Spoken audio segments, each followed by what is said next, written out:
Hi, thank you for joining me again today. So today I'm going to make some pasta. So I don't know if you saw my previous video when it was talking about all the delights that we can actually cook with pasta, and I thought I'd just give it a go to see what we could cook.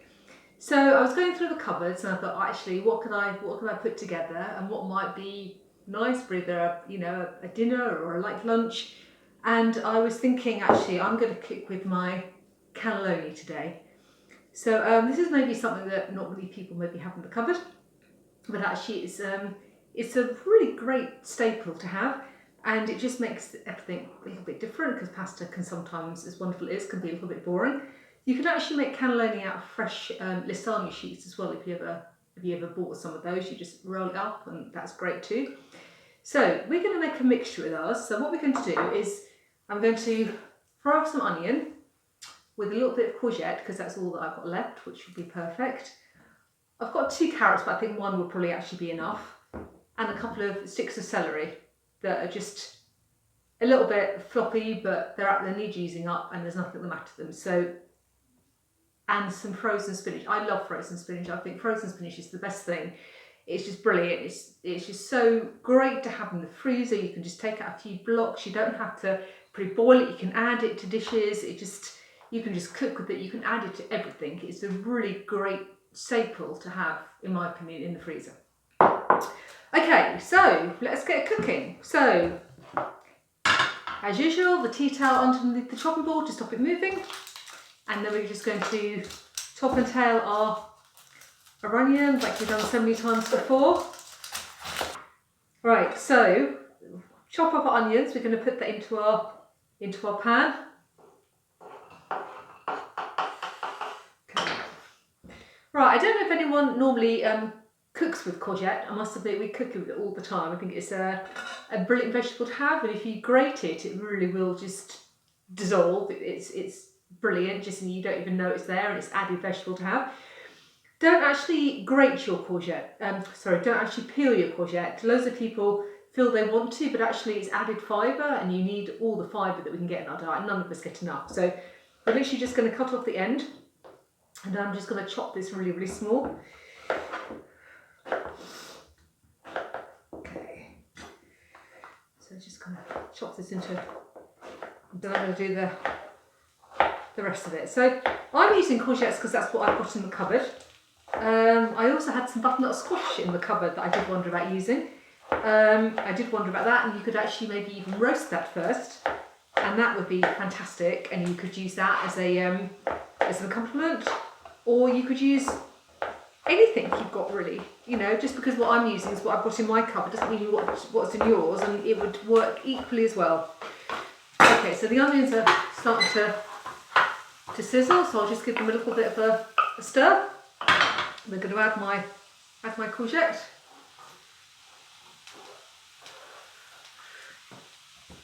Give that a stir. Okay, right. So now I'm just going to look at my slightly sad bits of celery, but like I said, they're absolutely fine. So I'm going to cut them off. And actually, if you put celery in water, actually, it will revive them. So that's quite a good tip as well. So I have washed these already, so they're absolutely fine. Remember, they are dirty. Do give your courgettes a wash. Right, I'm just going to again cut these really, really small. And again, celery is one of those vegetables which is really good to have in the fridge. One that you probably never really think about shopping with. You think, oh, I don't like it in salads. It's got a bit of a strange taste. But actually, if you add it to all sorts of dishes, it just gives that slightly nice, unusual sort of taste to it, and it just you can leave it a bit crunchy, which is sometimes really nice, and it adds to your fibre day as well, which is even better. So there you go, just our chopped up celery. We're just going to add as well. Okay, so if you see that, that's just going to be going nicely there. Right, then we're just going to use a carrot, okay? So just going to top and tail that. This will cook obviously much, much quicker, but I'm just going to cut it really small today, using the method that we did before. with the back of my knife, just to make it really even smaller. So I'm just going to cut this again. We said before, carrot is brilliant. It's just like a slight sweet flavour. So if you've got children, you'll find that your children will more than likely like carrot. And if they do, encourage them to eat it raw. Raw carrot is yummy. So it's and again, you can add it to do everything. You can add it to a salad. You could add to make a pasta salad. Grated carrot is brilliant in that. You could add carrot to sandwiches, just like to absolutely anything really. It's just a really great alternative vegetable. And again, you don't need to buy them fresh. You can buy them tinned. You can buy them frozen. And that you can do with all vegetables. So don't always think that just because I'm cooking with fresh you have to. You can get some frozen out of the freezer and that works just as well. They're just as healthy for you. Okay, so my carrot I'm now just going to put into my mixture. And adding the carrots, that's made it a little bit colourful. So actually, when you cook with food, it's really nice to make it as colourful as you can, because otherwise it can look a bit bland. So we're just going to stir that a bit. And now I'm just going to add my spinach. So I think I've already got slightly too much out of the freezer, so I'm just going to add 4 bits there, and I'm just going to let that simmer away. Okay. So whilst that's simmering, I will just talk to you about what's going to. Oh no! Well, I'm adding. Oops! I forgot my lentils. So green lentils. Again, these are out of a tin, but they don't have to be. They could be dried lentils, which is absolutely fine. So out of the tin, obviously they're cooked already, so they're much quicker to cook with. If you want to use them dry, do check the packaging. Loads of packaging these days doesn't need lentils to be soaked, so you can use them, but they do need to be boiled for quite a long time sometimes. So if you are going to use dried lentils, they are cheaper and they're absolutely great, but just check your cooking instructions, okay? So I'm just cheating today. I've just bought my tinned lentils. I'm just going to throw this in as well. And this is my mixture now. And it only just fits in my frying pan. I probably should have used a bigger frying pan, but I'm rather partial to this one, so I just thought I'd add use a little one. Okay, so I'm just going to use that to simmer there. Okay, just turn it up slightly and see if that can simmer away.